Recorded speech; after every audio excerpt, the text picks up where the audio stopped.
Good afternoon, everybody, and welcome to this panel discussion on building Canada's post-pandemic foreign policy. My name is Michael Petrou. I am the editor-in-chief of the digital magazine Open Canada, and it is my deep pleasure to be having this conversation with Roland Paris. Roland is a professor of public and international affairs at the University of Ottawa. He is a fellow at Chatham House.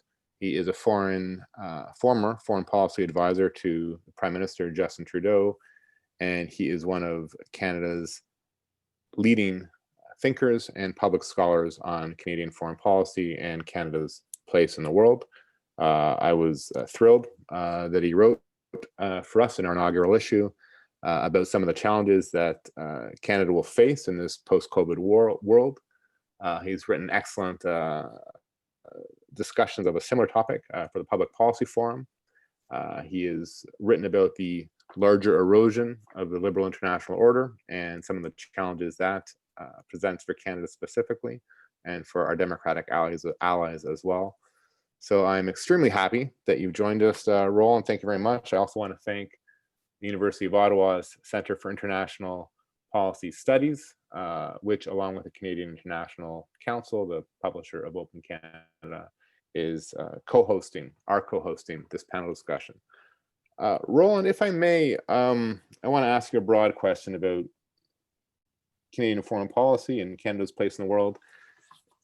Canada, I think it's fair to say, has always been quite lucky. We've been surrounded by two oceans on our east and west coast, the, until recently, largely impassable Arctic Ocean, and a friendly neighbor to the south, which perhaps I think has made us a little bit complacent. We've been a little bit sheltered.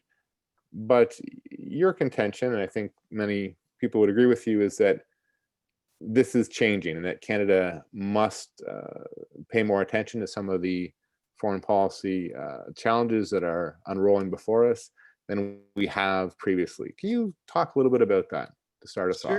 Sure, I'd be happy to. But first, let me thank you for hosting this event, and also congratulate you, Michael, on the successful relaunch of Open Canada, which is just terrific news for everybody in this country who is interested in, concerned about, or passionate about foreign policy and Canadian foreign policy. So congratulations and thank you to you.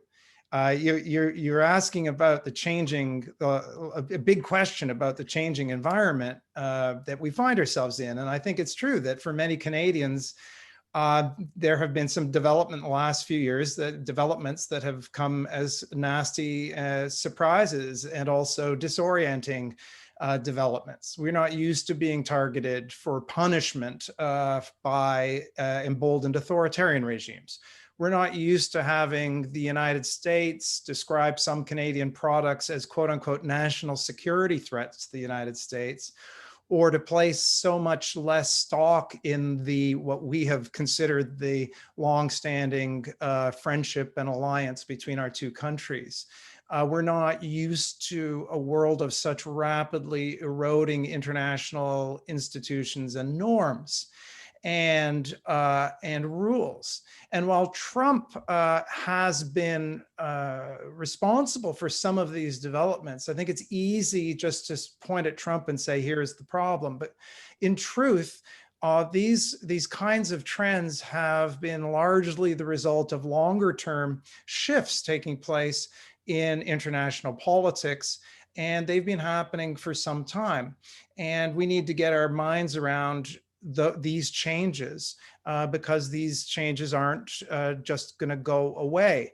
Some of these changes have been exacerbated or amplified by Trump, like the retreat of the United States from its older leadership role. Some of these changes have been exacerbated by the pandemic, like the intensification of geopolitical rivalry or the paralysis of certain international organizations.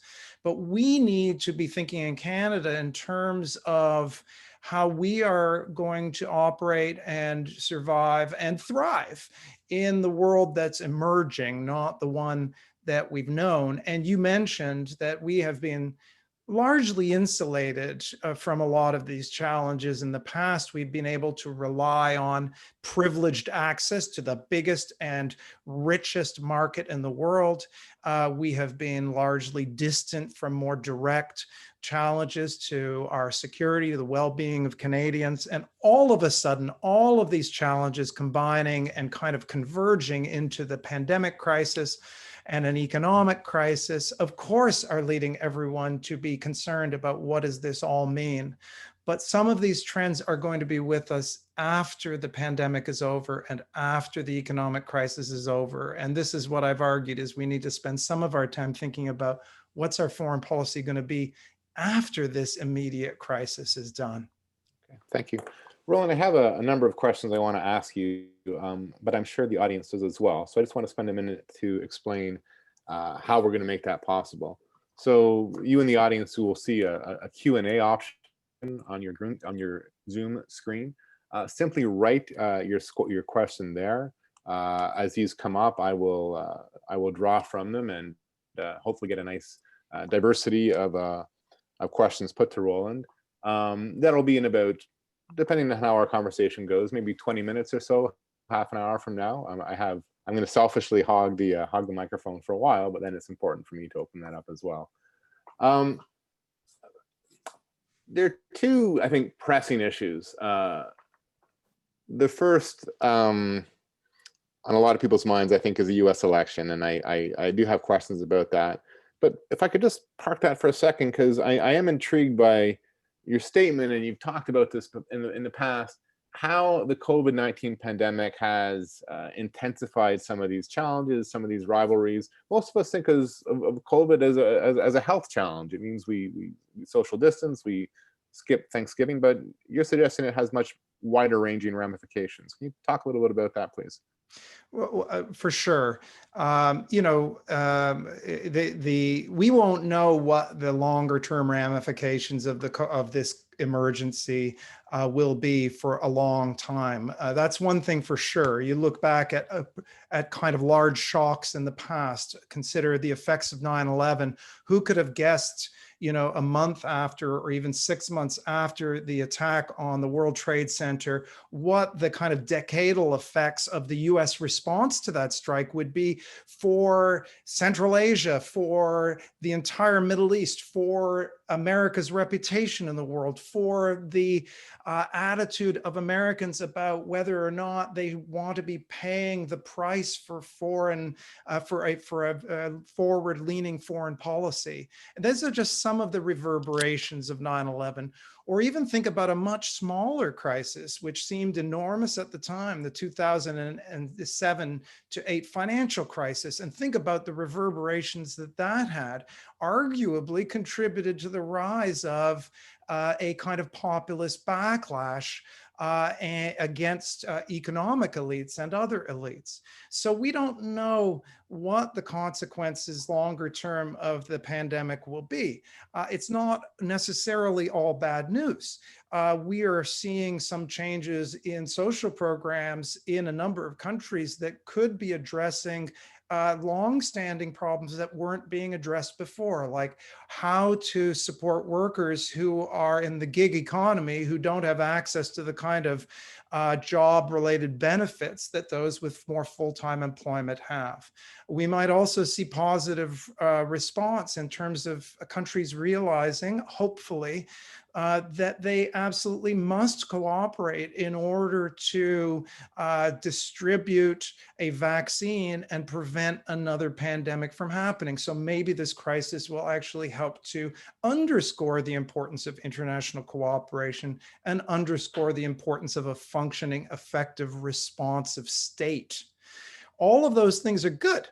But the bad side is that what we've seen is that the tensions that were already growing between the United States and China clearly became worse over the COVID pandemic.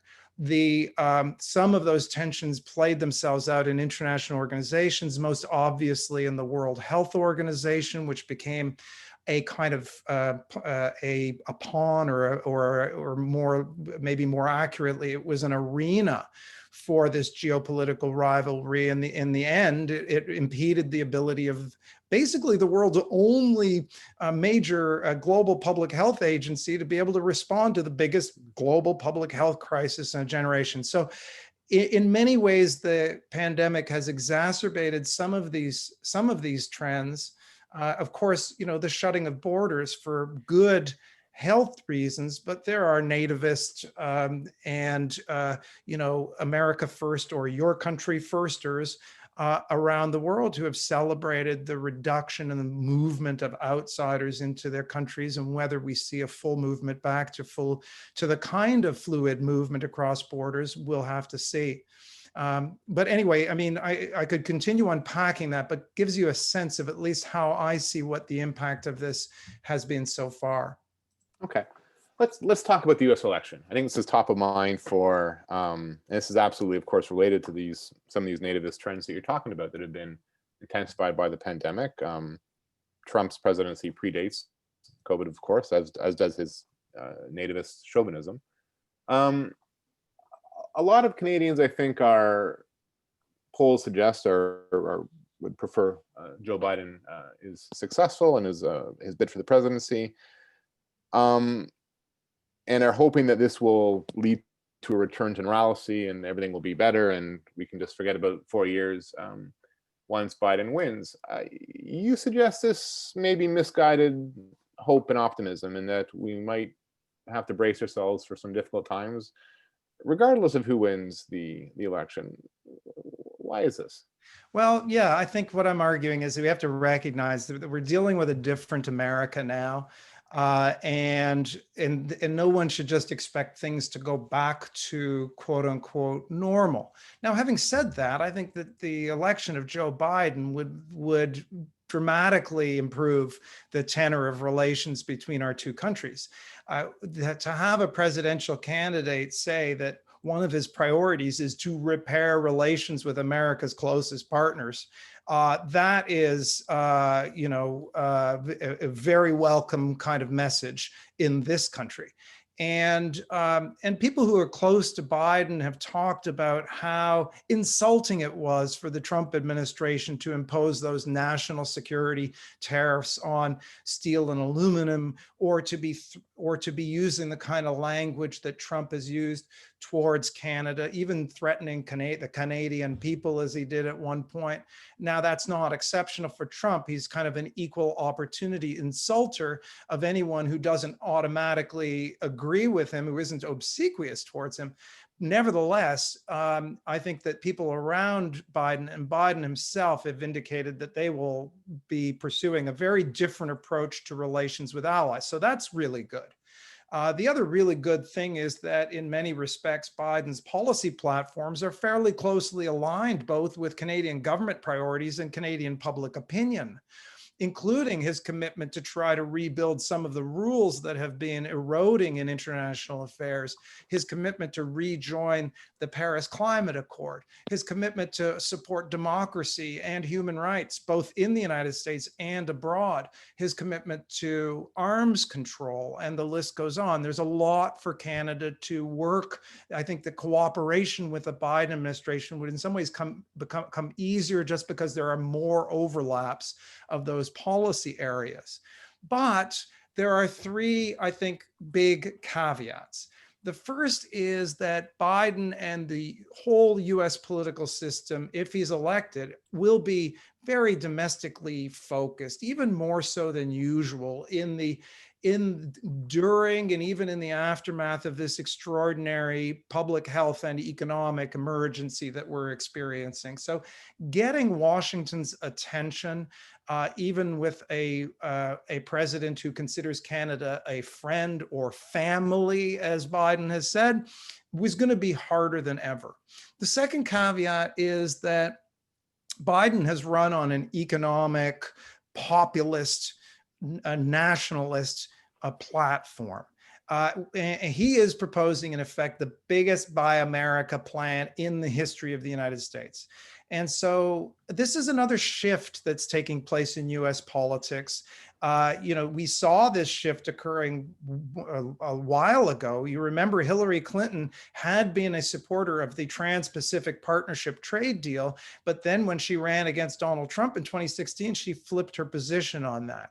The shifting attitudes towards trade, towards free trade in the United States have been dramatic, and they're now seemingly largely bipartisan. And so we are facing a more protectionist United States, and Canada risks being sideswiped with any new sweeping measures that aim to privilege US companies and workers.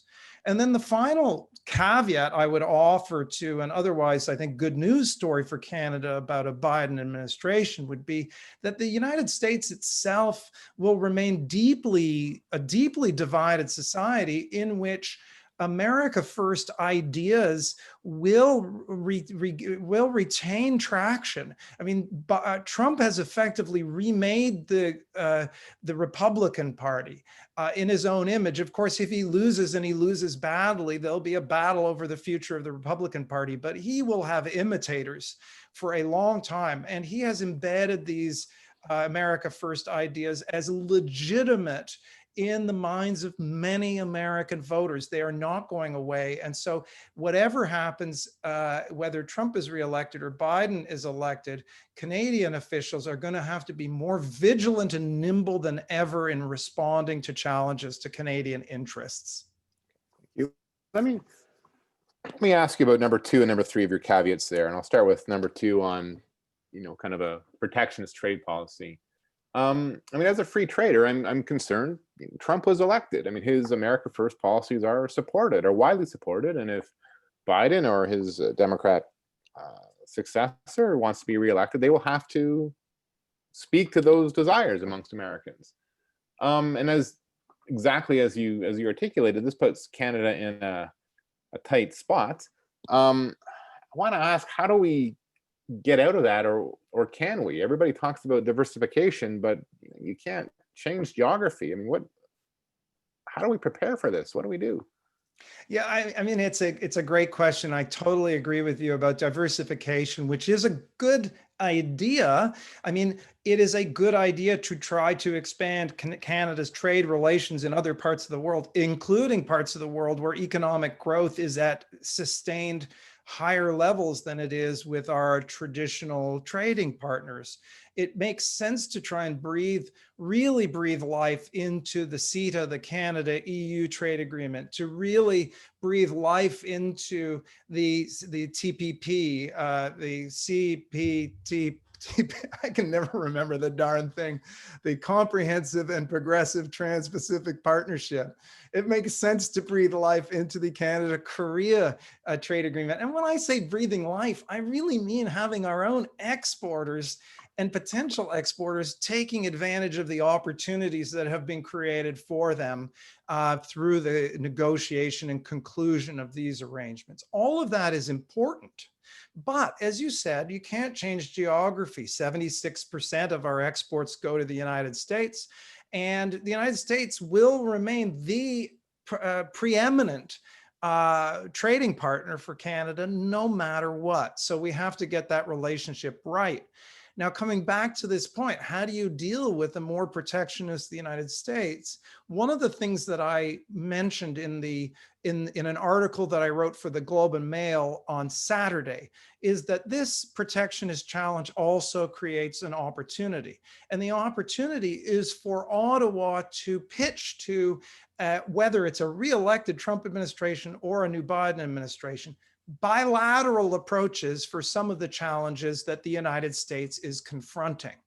There is, for example, and will be probably, a movement to secure certain kinds of supply chains. And by secure, I mean actually bring certain international supply chains back to the United States. Obviously, in the area of medical equipment and pharmaceutical ingredients, already well underway in the area of certain technology products, but also likely in the area in certain other areas like some critical resources, communications, certain communications technologies, semiconductors and the like. And it makes sense for Canada in this kind of a situation to pitch to the United States, let's work together on this. With the argument being that we're already in a largely integrated continental economy. And for Canada, it's always been a better strategy, I think, to try to get inside the tent. We can always try to get exemptions from new US trade measures, and we've been reasonably successful at getting exemptions, but that usually is after the fact, like, please don't apply that to us. Whereas having a strategy where we're working together establishes ourselves inside the tent. One last thought on this.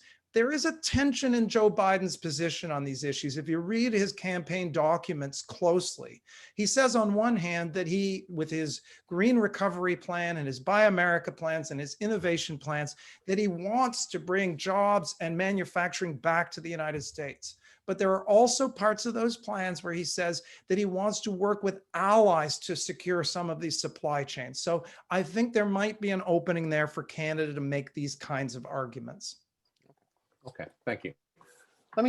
This relates to relationships with allies from the perspective of the United States, because the second element of America First is not about trade, it's about security, it's about a broader engagement with the world, and a retreat from a lot of the institutions, a lot of the multilateral networks that America has been a part of, or indeed has led for the last 70 years. And this, I think you would agree, and you've made the argument yourself, this isn't going to end either. What does that mean for Canada? Because we've benefited from these networks. We've benefited from being close to an America that was part of these networks, and now we're cast adrift somewhat. Yeah.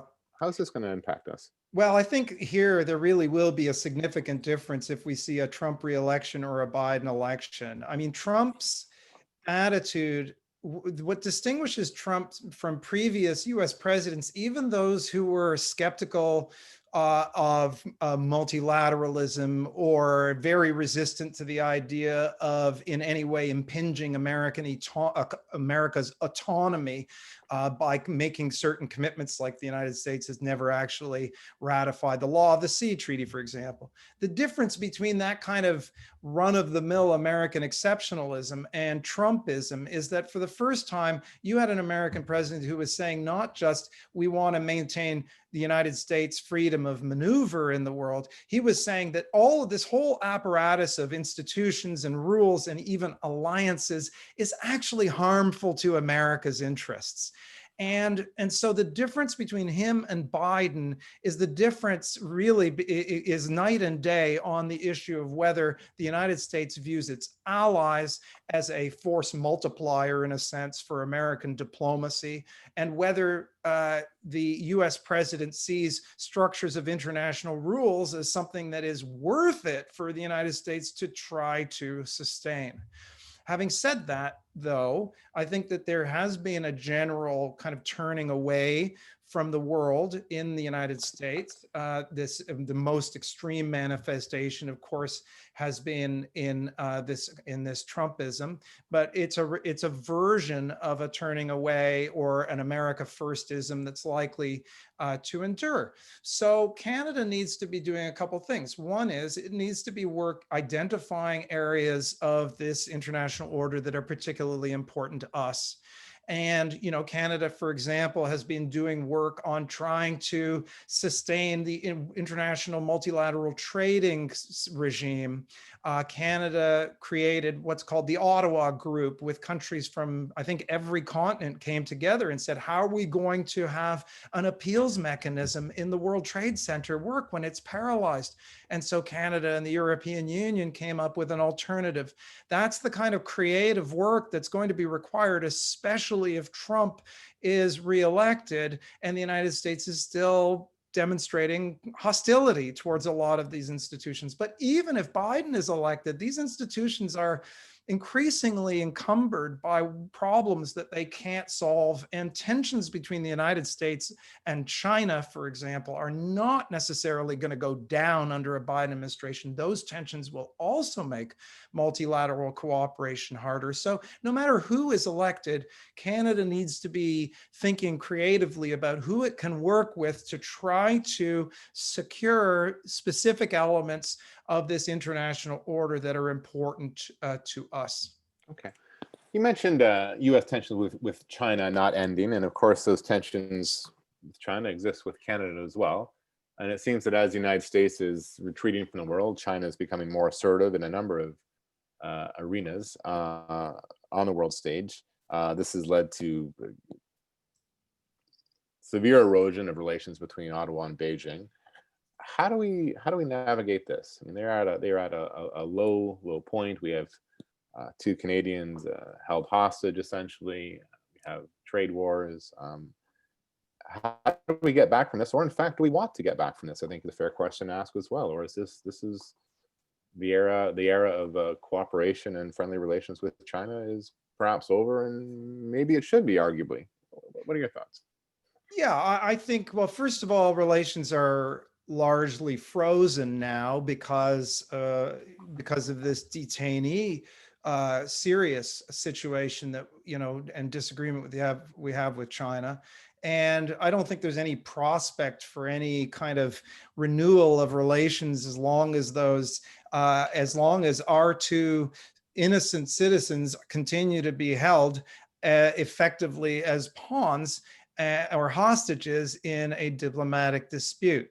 But even when this situation is resolved, as I very much hope it will be resolved soon for the sake of our two citizens, even when it's resolved, I don't think there's any going back to the way things were with China. So much has been happening over the last little while. We're seeing, there's been a growing clarity in many countries, including in Canada, about China's increasingly aggressive approach in international affairs and at home. The new security law in Hong Kong, or the atrocities that are being perpetrated against the Uyghurs in Xinjiang, or China's use of what's being called coercive diplomacy, including various different kinds of economic threats and punishment against individual countries. And of course, the use of arbitrary arrest as a diplomatic weapon. So I think that, the question about what kind of relationship we're going to have in China, well, it's not going to be the same as in the past. There's been such a remarkable shift in attitudes among the Canadian population in Ottawa, within our allies. And we're at a kind of pivot point. Sometimes it's hard to see it when you're living in it, but there is a strategic reorientation happening in the world, and it's happening really fast. We're also at a moment, I think, where conditions are becoming more ripe for something that Canada really needs, which is a more coordinated response among our allies to some of the challenges that China poses. And many of those allies, the UK, France, Germany, for example, are themselves also rethinking their relations with China. So now we need it because we can't out-escalate China in a head-to-head dispute. I mean, there's some people in this country talk as though Canada's this, some kind of great power that can bend China to its will. We're not.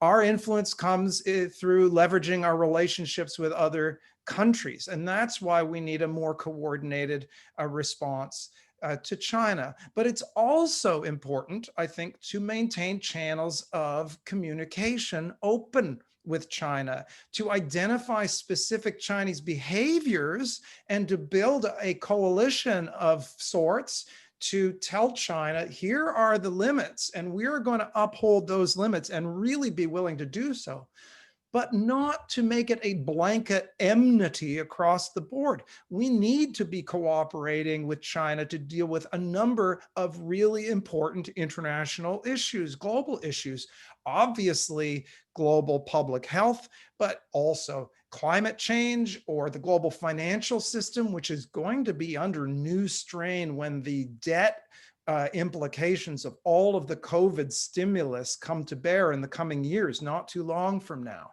Or arms control. China needs to be part of that conversation, nuclear and conventional arms control, but also arms control for cyber weapons and cyber security, or even issues like food security, where the world's going to need to feed an additional 2 billion people over the next 25 years with the increasing effects of climate change and those challenges and shifts in what the bread baskets are. So I think things are changing fast.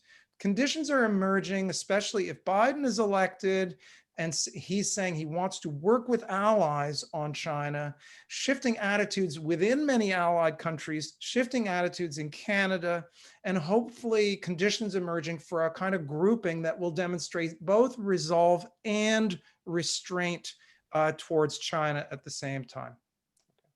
Some of you in the audience, some of us might have seen our Ambassador Bob Rae's address to the United Nations a little while ago, speaking specifically about the continued detainment of Michael Spavor, Michael Kovrig. It was I thought it was a remarkably blunt delivery, and again, suggesting exactly as you're saying that there wouldn't be any easy fallback the way things were before. Do you have any, I don't know, insight into what was happening there, or because it was, and I recognize the change in tone that you're describing certainly from Prime Minister Trudeau, most of all. Is there any light you can shed on that, or if not light, perhaps insight or interpretation of what was going on there? What's your? Well, your thoughts? I think that what Bob said, what Ambassador Rae said was greeted with a great deal of satisfaction by many Canadians. It was quite obvious the response he was getting. And I think it comes in the context of a gradually hardening series of policy decisions and language from the current government going back a few months. And so you saw, for example, the Prime Minister was the one who decided to make the statement I believe he made the statement announcing the suspension of extradition arrangement with Hong Kong and the ban on the export of certain dual-use goods. We've seen a string of more, firmer positions by Canadian officials, Champagne, together with the United States and Britain and Australia on Hong Kong. More recently, a number of countries, including Canada, on Xinjiang, a statement that took place in I believe the UN Human Rights Commission. I'm not sure if that was I'm not sure exactly where that happened, but there was that recent statement as well. So I think that there's a kind of connect the dots story here about a gradually hardening position. And we saw that most recently where, the Chinese embassy said that it's inappropriate to be talking about Xinjiang or Hong Kong, and it's totally wrong to talk about Chinese coercive diplomacy. And then you saw the Prime Minister come out and say, listen, I don't want to escalate things, but I'm going to keep saying that. I think that this is a gradual shift, but the government has also said that it's working on a new framework for relations with China. And I think that new framework is really going to have to move beyond what has been said so far. We need first and foremost to be able to protect certain things within our own country that are somewhat vulnerable. We need to have a more reliable system for screening foreign investment, especially from state-owned companies in some of our critical resource sectors. We need to make sure that that our intellectual property and our researchers are not being subject to threats. We need to make sure that our communities, including our Chinese, ethnic Chinese diaspora community in this country, are not being subject to threats. We need to harden our democracy from the kinds of intrusions that we've seen, not just from China, but from other authoritarian countries. We need to be doing all this at home. We need to secure our communication system and the 5G. I mean, to me, it's a no-brainer that while Huawei should be barred from providing equipment for the 5G system. But then over the coming months, I think, especially if there's a change in administration, we get back to the point I was making before about the need to actually come together to define clearer limits on what like-minded countries are going to accept in terms of Chinese behavior, because China hasn't had a lot of pushback in many of its more aggressive behaviors. And a steady approach from the United States, one that doesn't whipsaw back and forth from obsequiousness towards President Xi to belligerence towards President, a steady approach from the United States, one that's not reckless, but that's firm. That has the basis for being, I think, the foundation for a group of countries to come together and to be clearer with China about the things that we're just not going to accept. Thank you. This might be a good time to bring in China scholar Phil Calvert, who has a question on the side here, and he's asking to look at China, but look at Asia more broadly, and perhaps take a long time frame. He says by 2030, it is anticipated that the economic center of gravity will have shifted even more to Asia, with China having the largest economy in the world and India ranking third or fourth. At the same time, populations are aging, including in China and Japan, with 25 to 30% being over 60. What should Canada's long-term strategy be to respond to these changes? Any thoughts? Yeah, I mean, it's a great question. I have written a bit about this over the last several months, actually, much longer than that, talking about the implications for Canada of the center of global economic growth is effectively shifting towards East Asia. And of course, at the very same time, what's sometimes called the Indo-Pacific region, which is enormous. I mean, that's extending from India all the way through to, any country effectively touching the Pacific Ocean. That area is becoming strategically more important too, as tensions between China and some of its neighbors have been growing. So for both because the area is becoming politically and strategically more important, but also because it has been and at the center of global economic growth for a long time now. And it is seems to be the first region to be emerging from the pandemic economically. I mean, if we are serious about diversifying Canada's trade, then we really need to commit to a longer term strategy of trying to strengthen relations with key countries in the region, including by using the Trans-Pacific Partnership that's there already. Part of the effect of, I think, a pushback on China that we're already seeing from the United States and the emerging Cold War in technology goods, if you want to call it that, is that a lot of the sourcing for international supply chains might be shifting to countries around China, and that actually reinforces the need to be thinking about who the countries in the region that are important to prioritize for Canada. So now, any strategy for Asia, for that part of the world, that from Canada would have to identify priority countries. Hopefully, they might even be priority countries that could transcend the partisan differences, so that if there's a change of government in Canada, we don't just see a new government come in and do what new governments often do, which is to say, oh, the old guys like country A, so I'm going to like country B. So if there's some way to actually kind of future-proof these priorities, it would be great. I would put in that list, obviously, Japan and South Korea, but also some other countries. Singapore and Indonesia and Vietnam would be in that list for me, maybe a few others. Now, maybe other people have a different list of priority countries. That's fine. But our country needs a list of priority countries, and then we actually need to be implementing a long-term strategy to really deepen our relationships with those countries, because relationships are so important for building the trade ties that we're actually seeking to expand. One of those countries with which Canada has close ties and perhaps might have closer ties is the United Kingdom. You were quoted recently in this article looking at this informal deepening alliance between Canada and Britain. I know after the Brexit vote, the diplomatic staff in the High Commission here in Ottawa increased. Canada was looking to, United Kingdom, I think, was looking to find areas of cooperation, and we've seen cooperation on global press freedom, for example. Pamela Kennedy has asked the following question, which I think ties into that. She says, to what extent is Canadian foreign policy concerned with the impacts of Brexit? I think Brexit has perhaps driven Britain closer to Canada, and the future of Europe more generally. What are your thoughts about that?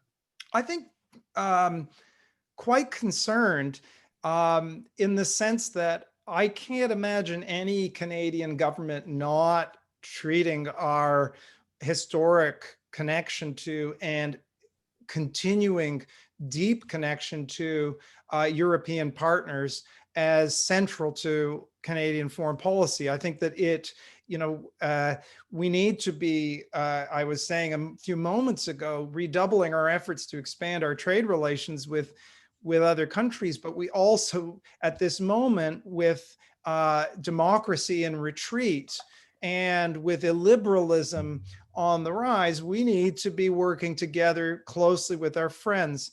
And the European Union as a whole represents a friend for Canada, in addition to a free trade partner.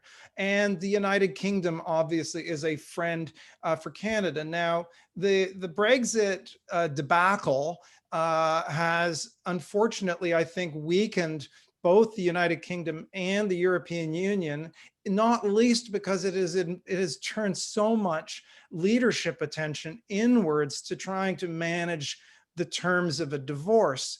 And that, I think, is really unfortunate for Canada. Different Canadian parties have had different views about whether Brexit was good or bad. Of course, it's always a sensitive issue for Canadian governments to be weighing into any kind of separation referendum for obvious reasons. But now that it's seemingly done or nearly done, I think that any Canadian government is going to do what the current Canadian government is doing, which is to be prioritizing both the relationship with the European Union and key countries within the European Union and the United Kingdom. Now, having said that, it's really interesting to me to see that the UK has in recent months almost emerged through a series of unplanned actions as the kind of go-to partner for Canada, at least in a way that I wasn't really expecting.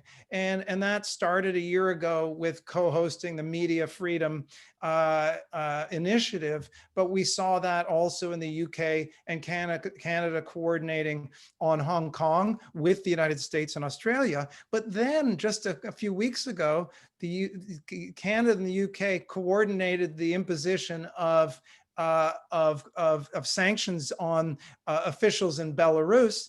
And they issued, just the two countries, a joint press release calling for a ceasefire in Nagorno-Karabakh.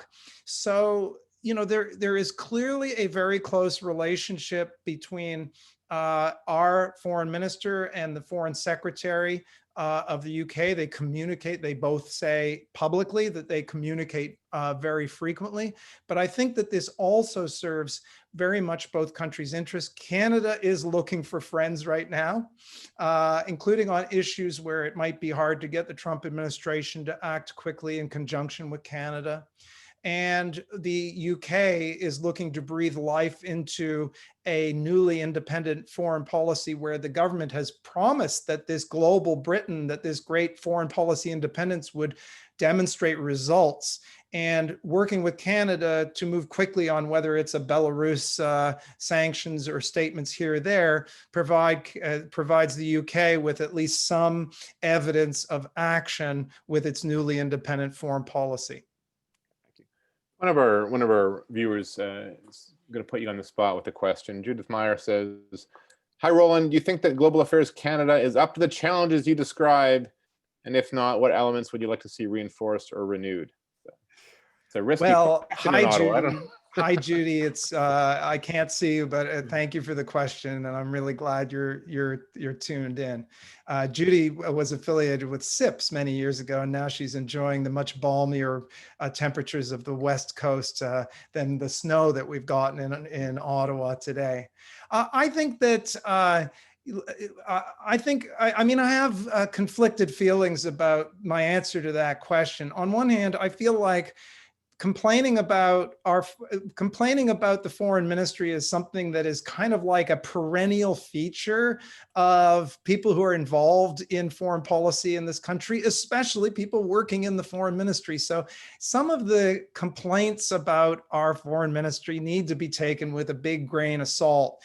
And there are, there are challenges in every or large organization that, with a highly bureaucratized structures. I've always thought, I've had the privilege of being able to work in foreign affairs a couple of times in my career, and I've always found the people that I worked with to be incredibly smart and diligent and really committed public servants. But sometimes the bureaucracy of the place can take away from the kind of nimbleness in the policy development and policy proposal function that foreign affairs has to play. That function is more welcome under some governments than others. It was for a decade not particularly welcomed by the previous government, and that has effects in terms of how new staff come on and a whole cohort of new officials in foreign affairs who in effect aren't being asked to, can you please help us to develop policy in this area?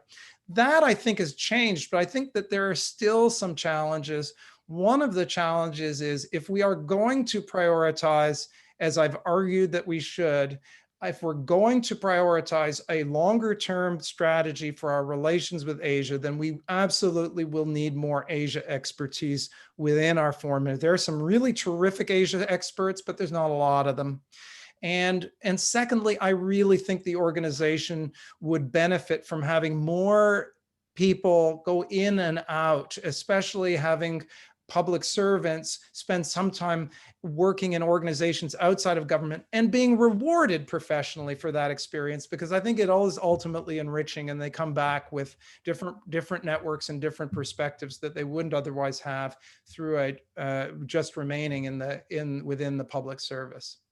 Okay, thank you. Let me another kind of broad-ranging question here, perhaps a challenging one. This is from Pablo Mana Sandoval. Says, how much of Canadian foreign policy orthodoxy is based on our national myths related to peacekeeping, multilateralism, and Canada as a force for good in the world? Otherwise put, why should Canada fill a global leadership position at all? And I might add just a related question to that from Jocelyn Coulon. Jocelyn Coulon,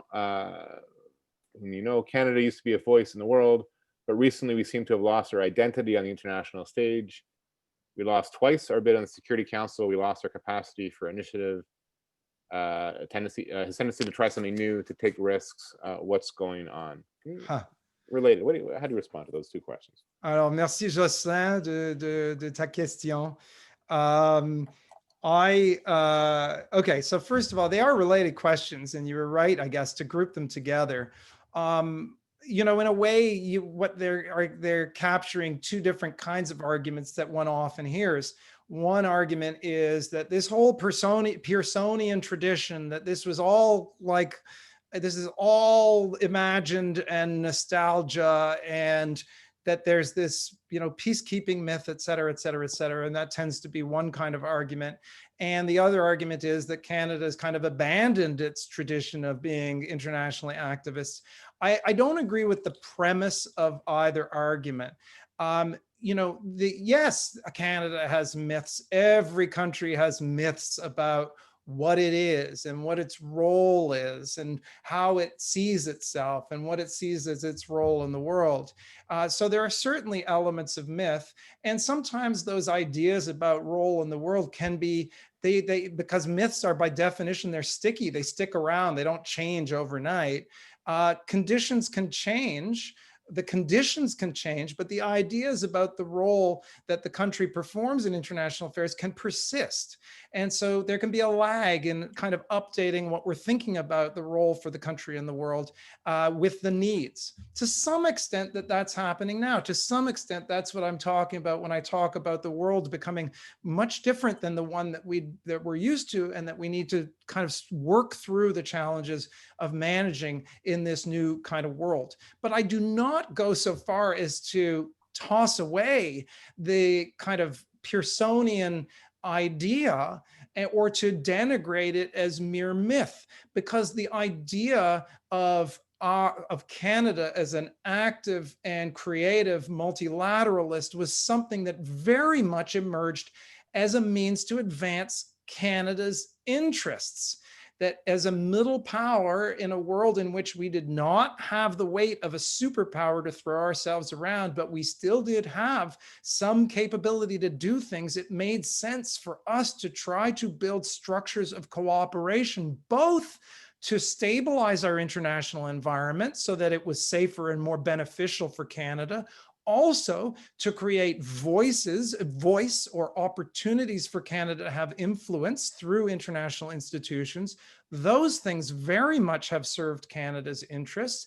And the fact that we are also have been committed to trying to build up a multilateral order kind of brings together a larger vocation with a self-interested strategy. Now, it's not exactly the way it was before, but the idea that international institutions and rules are still essential for our country in Canada's position is even more so today, now that we're seeing what a dog-eat-dog world where might makes right might look like.